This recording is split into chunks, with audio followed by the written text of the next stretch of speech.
ಯಾವುದು ಯಾವುದನ್ನು ಅನುಸರಿಸುತ್ತದೆ, ಯಾವುದು ಯಾವ ಕಡೆಗೆ ಹರಿಯುತ್ತದೆ ಅನ್ನೋದನ್ನು ಇಲ್ಲೊಬ್ಬ ವಿವೇಕ್ ಎಷ್ಟು ಸುಂದರವಾಗಿ ಹೇಳ್ತಾನೆ ನೋಡಿ.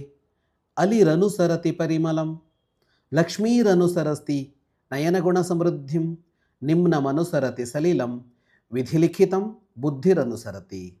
ದುಂಬಿಗಳು ಪರಿಮಳವನ್ನು ಹಿಡಿದು ಆ ಕಡೆ ಹೋಗ್ತವಂತೆ. ಹೂವಿನ ಪರಿಮಳ ಮಕರಂದವನ್ನು ಹೀರಬೇಕಿದೆ, ಹಾಗಾಗಿ ಪರಿಮಳವನ್ನು ಹಿಡಿದು ಆ ಪರಿಮಳ ಇರುವ ಹೂವಿನ ಕಡೆ ಹೋಗ್ತವಂತೆ ಅವು. ಹಾಗೆಯೇ ಸಂಪತ್ತಿದೆಯಲ್ಲ, ಅದು ಕ್ರಿಯಾವಿಧಾನವನ್ನು ಅನುಸರಿಸತ್ತಂತೆ.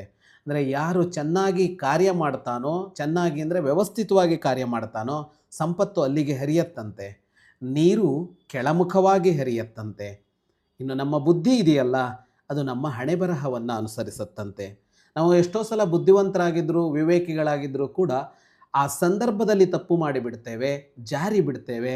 ಯಾಕೆ ಹೀಗೆ ಮಾಡಿದ್ನೋ ಅಂತ ಆಮೇಲೆ ಅಂದ್ಕೊಳ್ತೀವಲ್ಲ, ಅದಕ್ಕೇನು ಕಾರಣ ಅಂತ ಈ ವಿವೇಕಿ ಹೇಳ್ತಾನೆ.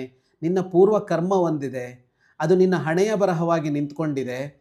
ನಿನ್ನ ವಿವೇಕ ನಿನಗೆ ಗೊತ್ತಿದ್ರೂ ಕೂಡ ಆ ದಾರಿಗೆ ಕರೆದುಕೊಂಡು ಹೋಗಿಬಿಡತ್ತೆ ಅಂತ. ಅದರ ಅರ್ಥ ಅದು ಹಾಗೆಯೇ ಅದನ್ನು ಅನುಸರಿಸಬೇಕು ಅಂತಲ್ಲ. ಆ ಎಚ್ಚರ ಇರಲಿ.